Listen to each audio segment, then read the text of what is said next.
Koliko god ja volija Nadju Boulanger i Stravinskog, recimo, oni su puno pogleda u krivu kad je riječ o instrumentalnoj glazbi starijoj, pogotovo ovoj 18. stoljeća. Naime, oni žele, ne samo oni, nego općenito ljudi iz tog razdoblja, glazbenici žele prikazati instrumentalnu glazbu 18. stoljeća kao glazbu koja nema program, to jest kao glazbu koja je takva stvorena, uređena, koju možemo uređena samo kao glazba, bez ikakvih van glazbenih podražaja. Jel? Što u slučaju instrumentalne glazbe 18. stoljeća apsolutno nije točno.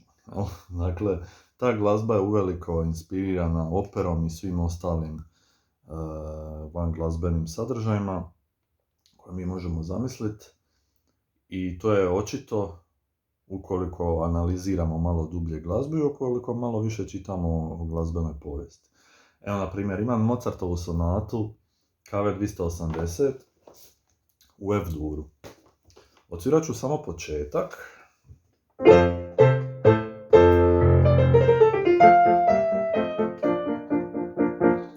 I već je tu u samom početku jasan kontrast, jer počela je sonata sa onim četvrtinkama,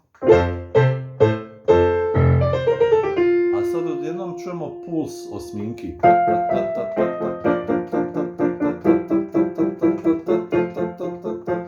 Dakle, već nam tu Mozart odmah na samom početku daje takav neki kontrast i možemo se zapitati zašto. Zašto sonata nije išla cijelo vrijeme? Zašto sonata ova ne bi išla cijelo vrijeme ovako?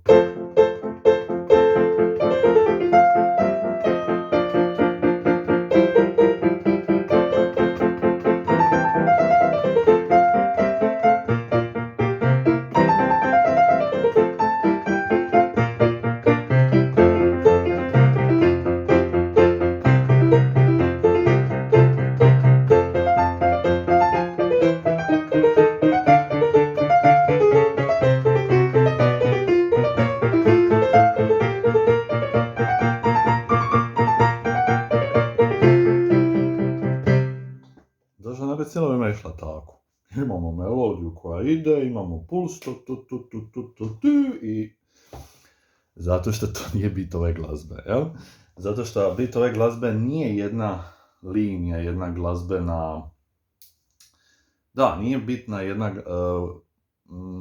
Zapravo ne, krivo se izražavam. Cilj ove glazbe, to jest bit ove glazbe je upravo ta isprekidanost.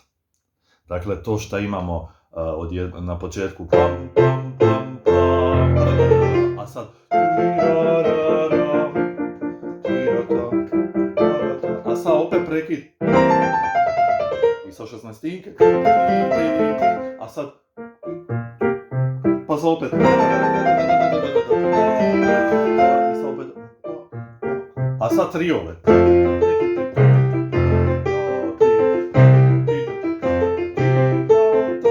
A sad imamo nešto jako čudno, a to je kromatika. Ili uzdasi tara, tara, tara, tara.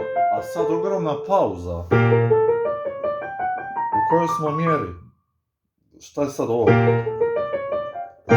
Nije to, nego...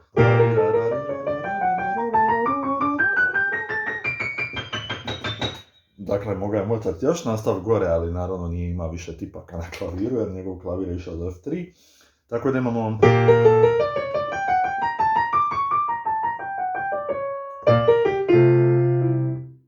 I završimo ovako naivno. Dakle, toliko je toga na jednoj stranici, ali to, ok, možemo reći, to je zato što je Mozart genijalan, jer ima mnoštvo ideja u svojoj glavi koje pretoči u glazbu. Ali nije to samo da je Mozart ima toliko ideja, nego je i to glazba koja izvrsno paše sceni.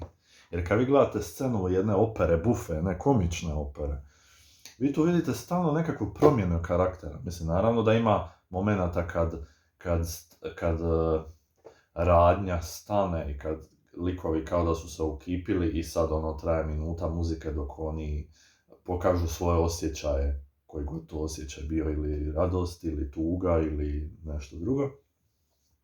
Ali ove sonate su kao opere u malom I svi ovi različiti elementi koje sam sad pokazao predstavljaju nešto. E sad, šta predstavljaju, mi to ne znamo, jer Mozart nam nije ostavio u notama ovo je grof, ovo je sluškinja, ovdje su oni ljuti, ovdje nisu. Zato što je on ove sonate pisao, to je suvremena glazba njegovog doba. Znači, onaj koji to sluša, u njegovo doba sigurno bolje razumi nego mi danas.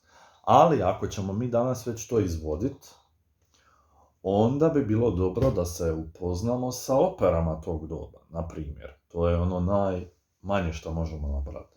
I da onda pokušamo barem nekako imati opravdanje za svaki ovaj dio. Da mi pokušamo pronaći neku logiku u tome. A da ta logika nije sonata je ekspozicija, provedba, repriza, prva tema je u osnovnom tonalitetu, druga tema u dominantnom tonalitetu i te već ustaljene floskule koje nemaju baš puno veze s ovom glazbom. Dakle, šta ovdje imamo? Imamo tročetvrtinsku mjeru, imamo F-dur, to je ono prvo što vidimo, i tempo, allegro, assai, ok. E sad, tročetvrtinska mjera je posebna u 18. stoljeću jer ju vezujemo za jedan ples. Za menuet, naravno. No?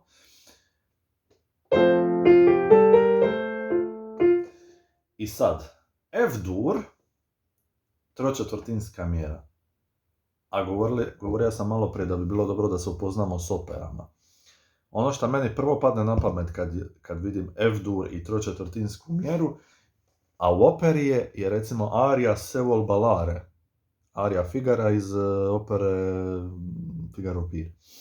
Jer ta arija je naravno u F-duru i tročetvrtinskoj mjeri.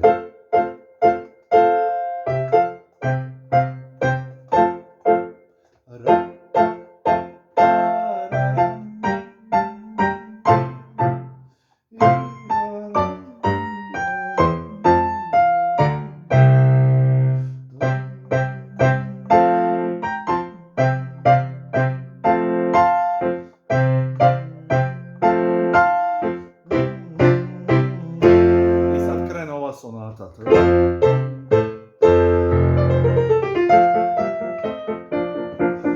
Vidite kako se super slaže. I to mi sad, naravno, slaže se jer je u istom tonalitetu, jer je u istoj mjeri, ali to mi sad nekako može mi dati ideju da je ovaj početak sonate predstavlja nekog aristokrata, nekog grofu, jer Figaro u ovoj ariji se zapravo obraća grofu, jel? Ne direktno njemu, ali kao, jel, ruga se njemu. Se vol ballare, signor contino.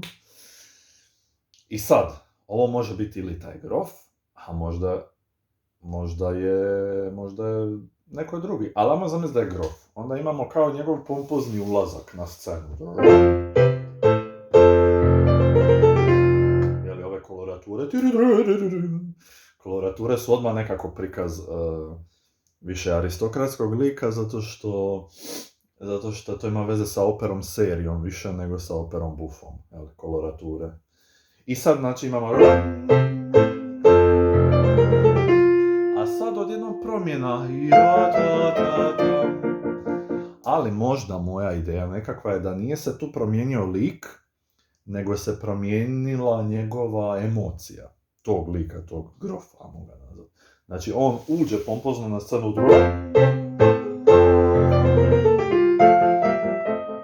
a onda kao da vidi nekog, jel? Koga vidi, vjerojatno neku sluškinju.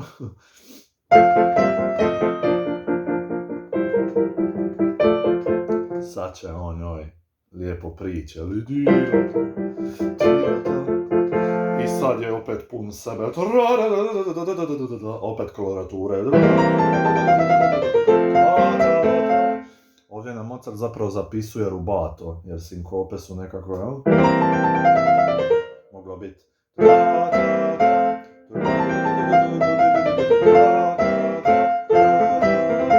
Ali Mozart želi...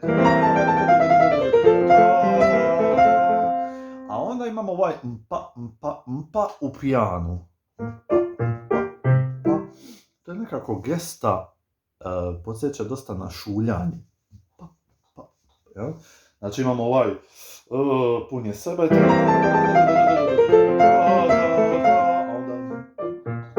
onda opet drugi put je još više pun sebe, jer ove sinkope idu i onda sad ovo može biti šuljanje, ovo u pijanu, ali to odmah zamislim onu scenu, kao u Don Giovanni imate ono, kad je tako neki muški lik iza nekog zida ili nešto, jel? To me odmah na to podsjeti. Znači on možda u njoj, toj nekoj curi želi prići.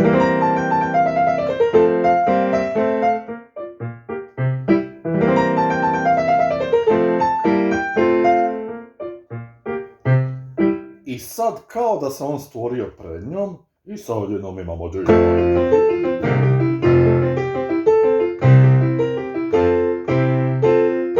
Dakle, baš imamo ovako jednu tevo i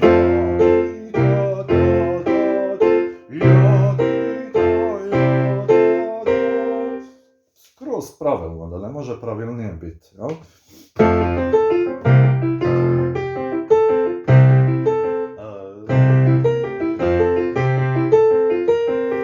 A sad imamo ove uzdahe i ovu kromatiku koja je jako zapravo čudna.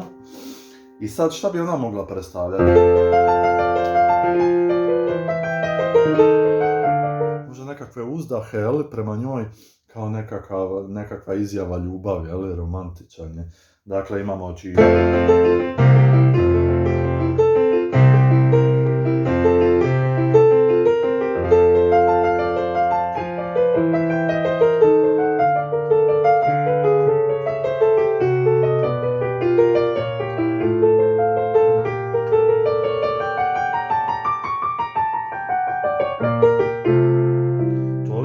Zaljubljen, da je doslovno zaboravio na vrijeme i na prostor u kojem se nalazi, jer ovo je jako lebdeće zvuči.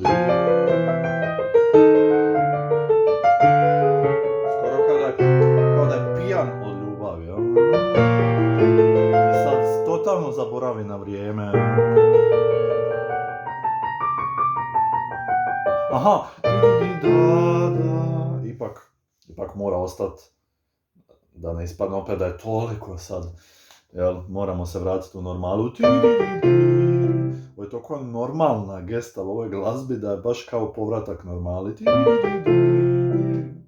I onda se malo ipak učvrsti, ozbilji i kaže, pita možda tu sluškinju ili koga je već vidio, kome se već udvara.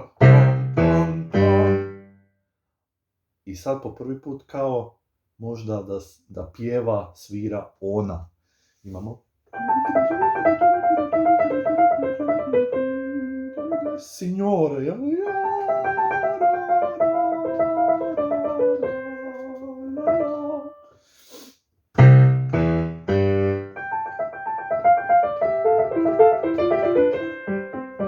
Onda opet.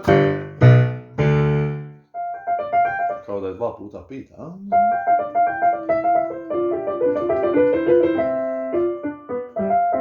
Idemo dalje.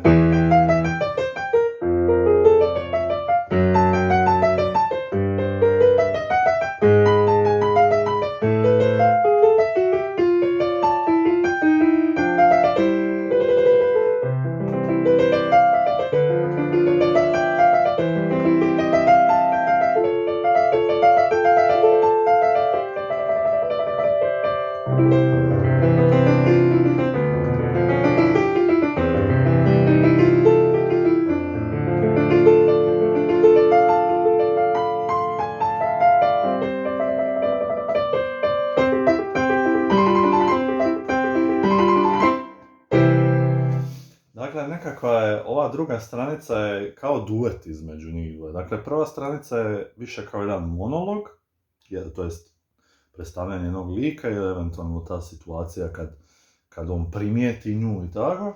A druga stranica je kao njihov nekakvi duet, jer imamo doslovno ovu imitaciju, imamo, znači, prvo čujemo dole i sad on veselo se njoj pridruži.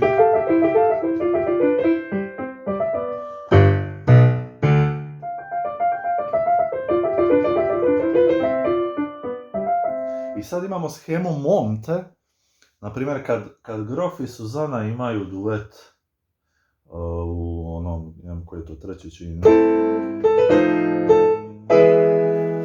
i kad dođe onaj durski dio,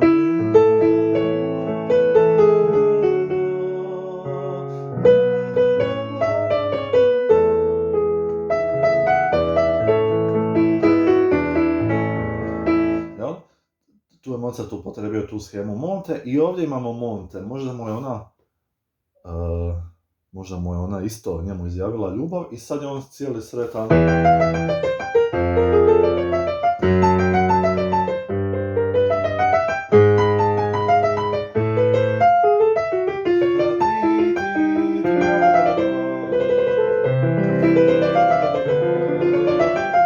Zato imamo puno ovih uzlaznih sekvencija. Ovo je po ljestvici. I sad opet imamo ovaj Indulgio u kojem opet kao da smo izgubili pojam vremena, jer nije pravilan, nije ovo... Nije 3 dobe pa onda kadenca, nego 4 dobe. I ovo prvo je do F ide, onda G, onda A i tek onda 2 dobe kadence.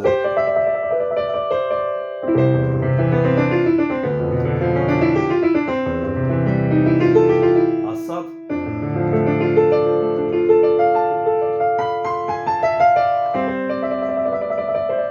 čak nije 4 dobe, nego je 1, 2, 3, 4, 5, 6, 7 doba Indulgea i onda 2 dobe kadence.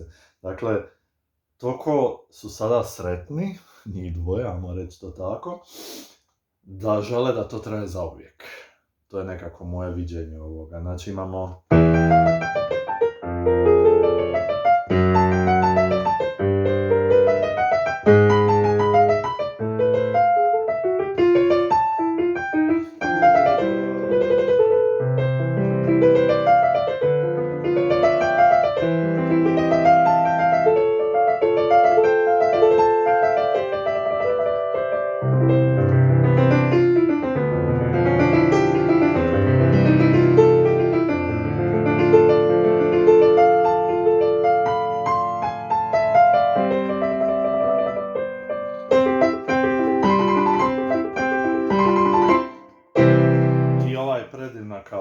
koda, to je zadnja ova fraza kadence koja je tako jedna gesta te sreće.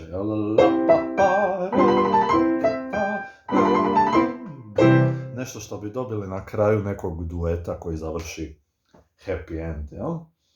Znači likovi otpivaju a onda orkestar.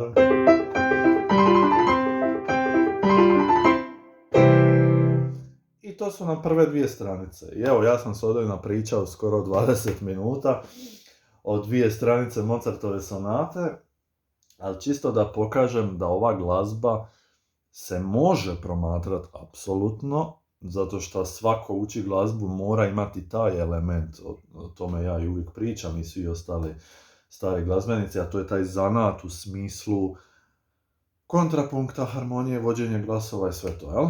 Dakle, da zna, aranžiranje i sve to. Znači, to je ona glazbena tehnika u smislu, ja sad ovdje sve mogu ovo raščlaniti na te sheme i na taj kontrapunkt i na to, ali ne smijemo zaboraviti da je ova glazba onda i programna u isto vrijeme. Iako nema program u smislu da je zapisana priča ili nešto, ali ima program, vezana je uz operu, mi samo moramo istraživati, slušati što više opera iz tog razdoblja i pokušavati onda to povezati sa ovim instrumentalnim skladbama koje nemaju teksta, nemaju ništa osim nota. Jel?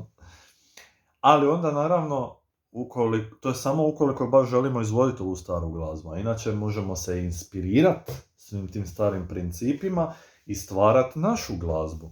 I onda smo mi danas u 21. stoljeću stvaraoci te glazbe i mi točno znamo program iza te naše skladbe. No? Kao što ja sad radim na ovoj sonati, Ogrtač za mjesec, i ok, tu čak ja i imam konkretno tekst i točno se zna šta koji dio moje sonati predstavlja u odnosu na tekst, ali isto tako mogu skladati nešto gdje neću nikome reći tekst ili gdje neću napraviti specifično da je to, ali svejedno, poznavajući neko koji sluša moju skladbu, poznavajući mene, poznavajući sve ove elemente, može stvoriti, dok sluša tu moju skladbu, može u glavi stvoriti nekakve slike i nekakve poveznice.